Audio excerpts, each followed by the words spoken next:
नमस्ते विद्यार्थी मित्रों। कल हमने हे मातृभूमि कविता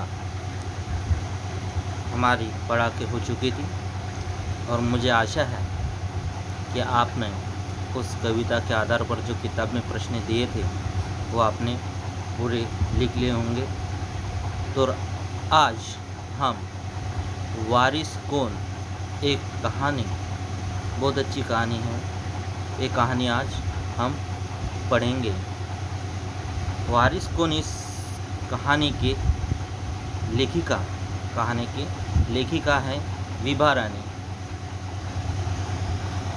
इनके बारे में हम अभी थोड़ा बहुत परिचय जान लेते हैं। तो देखिए, विभा रानी जी का जन्म 1962 में मधुबनी बिहार राज्य में हुआ था। परिचय: बहुआयामी प्रतिभा की धनी विभा रानी हिंदी व मैथिली की राष्ट्रीय स्तर पर की लेखिका है। आपने कहानी, गीत, अनुवादन, लोक साहित्य एवं नाट्य लेखन में प्रखरता से अपनी कलम चलाई है। बोले तो उन्होंने कहानी, गीत, अनुवादन भी उन्होंने किया है। कलम चलाई बोले तो उन्होंने लिखे हैं, गीत लिखे हैं, कहानी लिखी है, अनुवादन किया है उन्होंने बहुत सारी किताबों का। आप समकालीन फिल्म, महिला व बाल विषयों पर लोकगीत और लोक साहित्य के क्षेत्र में निरंतर काम कर रही है। मतलब अभी भी वो फिल्म के बहुत सारे गीत वगैरह, नाटिका वगैरह लिखने का काम विभा रानी जी करती है तथा महिला और व बाल विषयों पर लोकगीत वगैरह वो लिखने का काम वो करती है। उनकी प्रमुख कृतियाँ देखिए, उन्होंने क्या क्या लिखा है। चल खुसरो घर अपने, मिथिला की लोक कथाएं, गोनू झा के किस्से, कहानी संग्रह, ये बहुत सारी कहानियों का। अगले जन्म है बेटिया न कि जो ये भी नहीं क्या, ये कहानी, ये नाटिका हमारे कलर टीवी पे मतलब चैनल पे आती थी शायद, आपको भी पता होगा।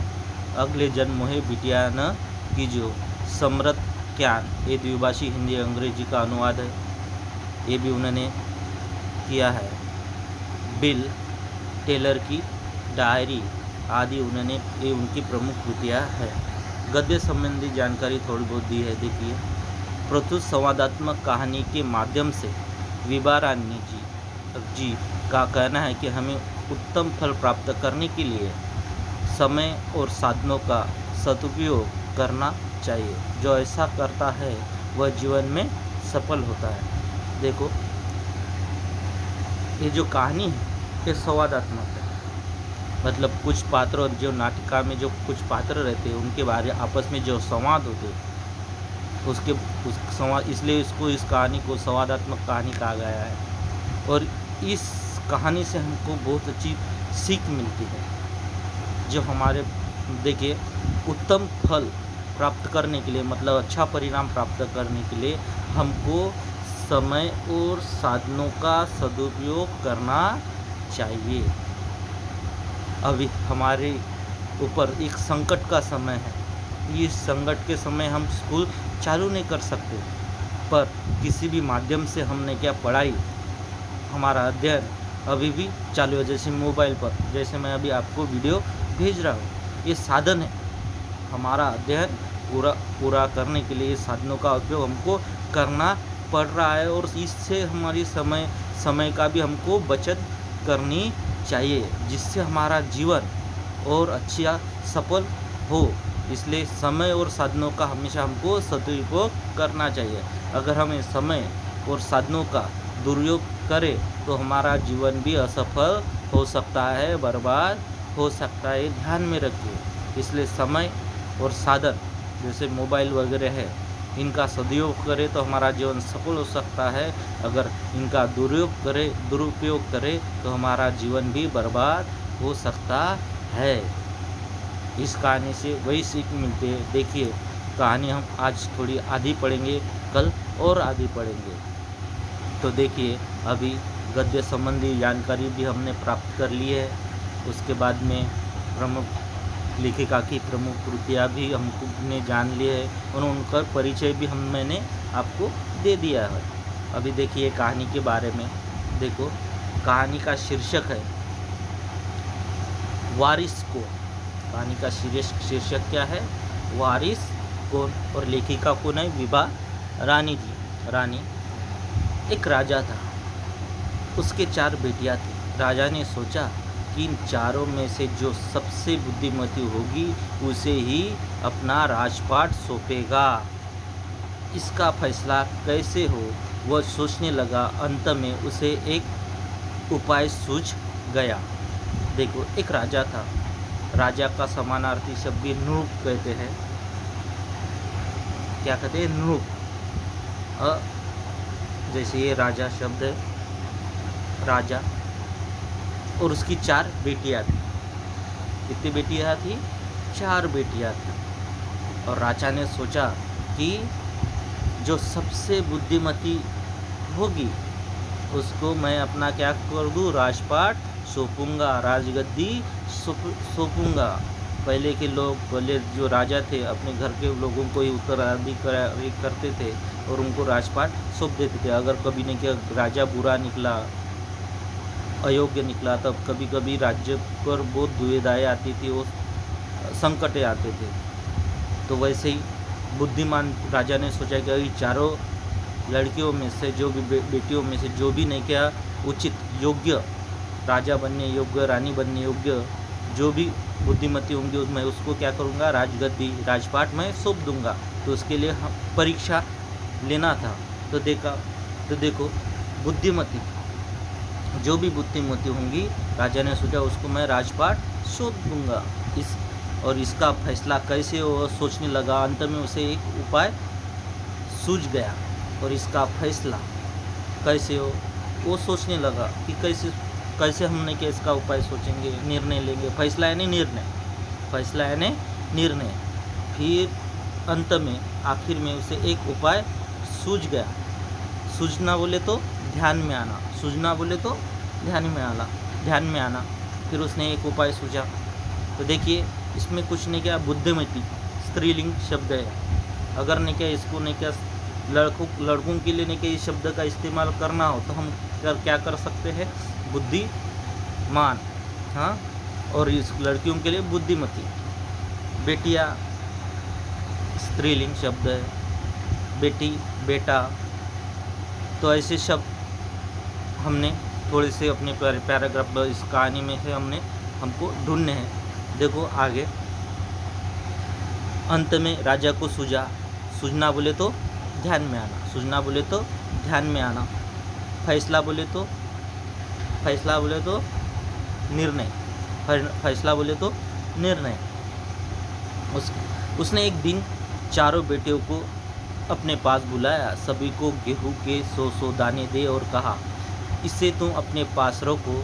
4-5 साल बाद मैं जब इन्हें मांगूंगा तब तुम सब मुझे वापस कर देना। उन्होंने कहा कि चारों बेटियों को राजा ने बुलाया। 4 बेटियां, कितनी बेटियां थी उनकी? 4 बेटियां थी। राजा ने उनको बुलाया और उनको गेहूं के कितने दाने दिए? 100 दाने दिए। कितने? हर बेटियों को 100 दाने दिए। कौन से, किसके दिए थे? गेहूं के दाने दिए थे। किसके दाने दिए थे? गेहूं के दाने दिए थे। और इससे तुम अपने पास रखो, मतलब उन्होंने कहा कि इसके अपने पास रखो और 5 साल बाद जब मैं तुमको मांगूंगा तो तुम क्या कर लेना? मुझे वापस कर लेना। किस तरीके से करते हो आपकी जिम्मेदारी है। 5 साल बाद, कितने साल के लिए रखने के लिए बोला था उन्होंने? 5 साल के बाद। 4 बेटियों को बुलाया था और कितने साल के लिए रखने के लिए, गेहूं के दाने रखने के लिए बोला था? 5 साल बाद। कितने दाने दिए थे? हर लड़की को, हर बेटियों को उन्होंने 100 दाने दिए थे। समझ में आया? उसके बाद गेहूं के दाने लेकर चारों बहनें अपने अपने कमरे में लौट आई। बड़ी बहन ने उन दानों को खिड़की के बाहर फेंक दिया। देखो, बड़ी गेहूं के दाने लेकर सभी बहनें अपने अपने कमरे में लौट आई, चली गई अपने अपने कमरों में। बड़ी बहन ने खिड़की के दानों को खिड़की के बाहर फेंक दिया। उसने सोचा, आज से 5 साल बाद पिताजी को गेहूं की इन दानों की याद रहेंगी क्या? और जो याद भी रहा तो क्या हुआ, भंडार से लेकर दे दूंगी। देखिए इसमें गेहूं के गेहूं की दाने लेने के बाद चारों बहनें कमरे में लौट आई। कहाँ पे? कमरे में। कहाँ पे? कमरे में। और बड़ी बहन ने, जो सबसे बड़ी बहन थी, उन दानों को खिड़की के बाहर उन्होंने फेंक दिया। बड़ी बहन ने लापरवाही के साथ वो 100 दाने जो गेहूं के दाने थे वो फेंक दिए। और क्या सोचा था उन्होंने कि 5 साल पिताजी को याद भी रहेंगी क्या, मतलब भूल जाएंगे। उनका मानना क्या, उनका मानना था बड़ी बहन का कि पिताजी को ये बात याद भी नहीं रहेंगी, इसलिए भूल जाएंगे। इसलिए उन्होंने क्या कर दिए, गेहूं के दाने खिड़की के बाहर फेंक दिए। और याद भी रहा, अगर मानो बाद में याद भी आता है तो क्या करूँगी मैं, उन्हें भंडार में जो भंडारण गेहूँ वगैरह भंडारण करके रखते हैं वहाँ से मैं 100 दाने उठा लूँगी और पिताजी को दे दूँगी। देखो, क्योंकि भंडारण बोले राजा की लड़की थी, उनके यहाँ तो बहुत सारे नहीं क्या अनाज वगैरह रहता, भंडारण करके रखते ही होंगे। तो उन्होंने सोचा कि 5 साल बाद अगर मांगेंगे तो मैं भंडार में से उनको मैं दे दूँगी। उससे बड़ी बेटी ने सोचा। उसके बाद में दूसरी बहन ने क्या सोचा, देखिए दूसरी बहन ने दानों को चांदी की एक डिब्बे में डालकर उसे मखमल के थैले में बंद करके सुरक्षा के अपने संदूकची में डाल दिया।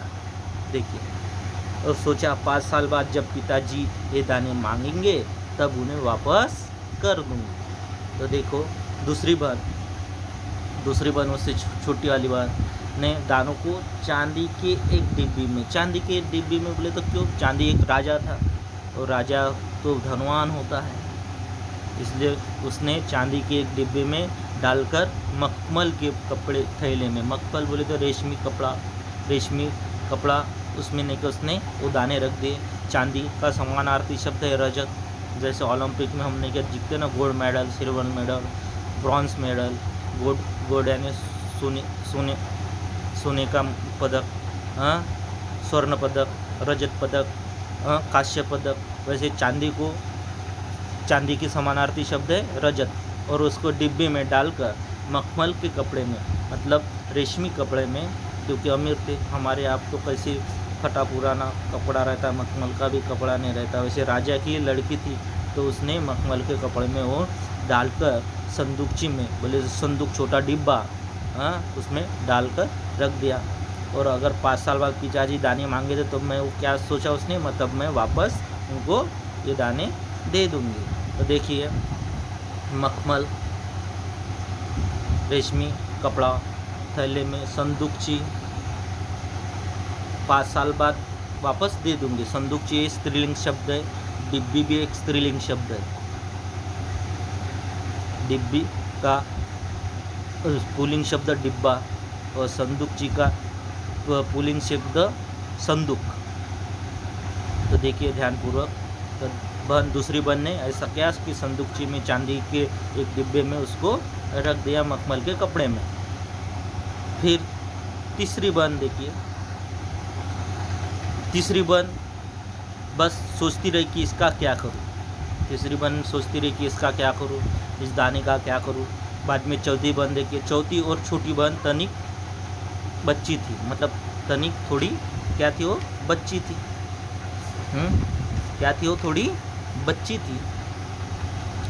शरारतें करना उसको बहुत पसंद था, मतलब छोटे बच्चे रहते तो शरारतें करते ना, वैसे नहीं क्या तनिक बोले तो थोड़ी वो छोटी थी, बच्ची थी, और उसको शरारतें करना बहुत अच्छा लगता था। क्या करता था, शरारतें करना बहुत अच्छा लगता था। और उससे गेहूं के भुने दाने में बहुत पसंद थे, मतलब उसको ने क्या जब कुछ खान पीन की बहुत शौकीन थी, इसलिए गेहूँ के भुने जो दाने थे भून कर ने क्या भुट्टा वगैरह भूनते ना भून, वैसे गेहूँ को उसने दाने को भून लिए और भून पसंद थी, इसलिए दानों को भुनवा कर खा डाला और खेल में मग्न हो गए, और बाद में खेल में वो मग्न हो गई। तो देखो इसमें तीसरी बन ने क्या किया, अपन अंडरलाइन करेंगे। तीसरी बन सोचती रही। चौथी बन छोटी तनिक थोड़ी छोटी थी, बच्ची थोड़ी बच्ची, और वो शरारती थी, और उसको गेहूँ की भुने दाने बहुत पसंद थे, और उसको दानों को क्या क्या उसने भुनवा कर खा डाला, और खेल में क्या हो गई, मग्न हो गई, व्यस्त हो गई। एक अभी तीसरी लड़की जो बहन थी वो सोच रही थी क्या करना। तो देखो तीसरी लड़की ने क्या किया होगा उसका।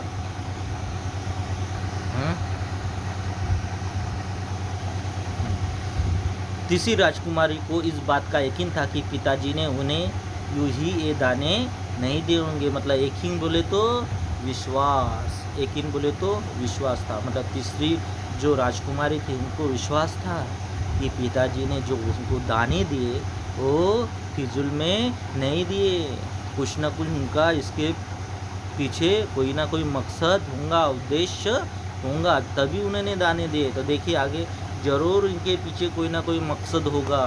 पहले तो उसने भी अपनी दूसरी बहनों की तरह इन्हें सहेज कर रख देने की सोची, लेकिन वह ऐसा न कर सकी। देखो पहले तो उसने उसको मकसद यानी उद्देश्य, मतलब उसने सोचा मतलब तीसरी बहन ने कि इसका पीछे कोई ना कोई पिताजी का कुछ ना कुछ उद्देश्य होगा, तभी हम मुझे ये दाने 100 दाने दिए। पहले तो उसने सोचा कि दूसरे जो बहनों ने जैसे सहेज कर रखा, एक ने तो फेंक डाले, फेंक के बाद दूसरे ने संभाल कर रखे, तो उसने भी रखा कि इसको सहेज कर रखेंगे। सहेज कर रखना बोले तो सहेज कर रखना, बोले तो संभाल कर रखना, सहेज कर रखना बोले तो संभाल कर, सहेज कर बोले तो संभाल कर रखने की, लेकिन ऐसा न कर सके। लेकिन उसने सोचा कि इसके पीछे कुछ न कुछ मकसद है, इसलिए उसने ऐसा न कर सकी। 2-3 दिनों तक वह सोचती रही, फिर उसने अपने कमरे की खिड़की के पीछे वाली ज़मीन में वे दाने बो दिए, और 2-3 दिन सोचने के बाद अपने कमरे के पीछे वाले जो खाली पड़ी थी ज़मीन, खिड़की के पीछे ज़मीन में वो दाने क्या किए, बो दिए, और कुछ समय पर अंकुर फूटे, पौधे तैयार हुए, दाने निकले, पौधा तैयार हुआ और उससे क्या निकले, दाने निकले। राजकुमारी ने तैयार फसल में से दाने निकाले और फिर से बो दिए। इस तरह 5 वर्षों में उसके पास ढेर सारा गेहूँ तैयार हो गया। देखो उसने क्या किए, तीसरी लड़की ने गेहूँ के दाने बो दिए, गेहूँ के दाने क्या कर दिए, बो दिए, और कुछ समय बाद अंकुर फूटा, पौधे तैयार हुए, दाने निकले, और दाने तैयार होने के बाद दाने निकले और फिर से उसको क्या कर दिए, बो दिए। ऐसे कितने साल तक के बोए, 5 साल तक, और 5 साल में उसके पास ढेर सारा गेहूँ क्या हो गया, तैयार हो गया।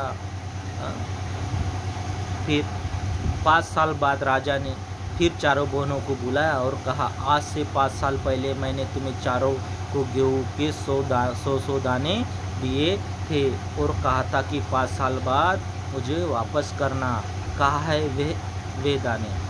देखो 5 साल बाद फिर राजा ने चारों बहनों को बुलाया और 5 साल बाद पहले तुमको और पूछा कि 5 साल पहले तुमको मैंने गेहूँ के 100 दाने दिए थे, हाँ 5 साल बाद मुझे कहा था कि 5 साल बाद मुझे वापस करना है। तो उन्होंने कहा कि अभी वो दाने कहाँ है, अभी वे दाने कहाँ है, प्रश्न चिन्ह लगा दिए। अभी सोचो, जिन्होंने फेंक दिए होंगे, जिन्होंने भूनकर खा लिए होंगे, और जिन्होंने ने क्या संदूकची में डाले, और जिन्होंने बोए, इसके बाद में क्या राजा क्या उनको कहता है। तो कल हम इसके बारे में और आगे की कहानी पढ़ेंगे। और कुछ मैंने शब्द दिए, अंडरलाइन करके दिए थे, स्त्रीलिंग शब्द, पुल्लिंग शब्द तथा समानार्थी शब्द, मुझे आशा है कि आपने ध्यानपूर्वक मुझे सुना होगा और मैं कुछ प्रश्न मैं आपको अभी दूंगा, भेजूंगा। उसके प्रश्नों के उत्तर आपने उसके आधार पर इस कहानी का जो जितना पैटर्न जितना मैंने आपको पढ़ाया उसके आधार पर मैंने प्रश्न मैं आपको भेजूंगा। उसके प्रश्न के उत्तर आपको क्या करना है, लिखना है। तो देखिए, फिर कल हम आधी पूरी कहानी पढ़ाएंगे। आज आधी हो गई, कल और आधी पढ़ाएंगे। चलो, धन्यवाद।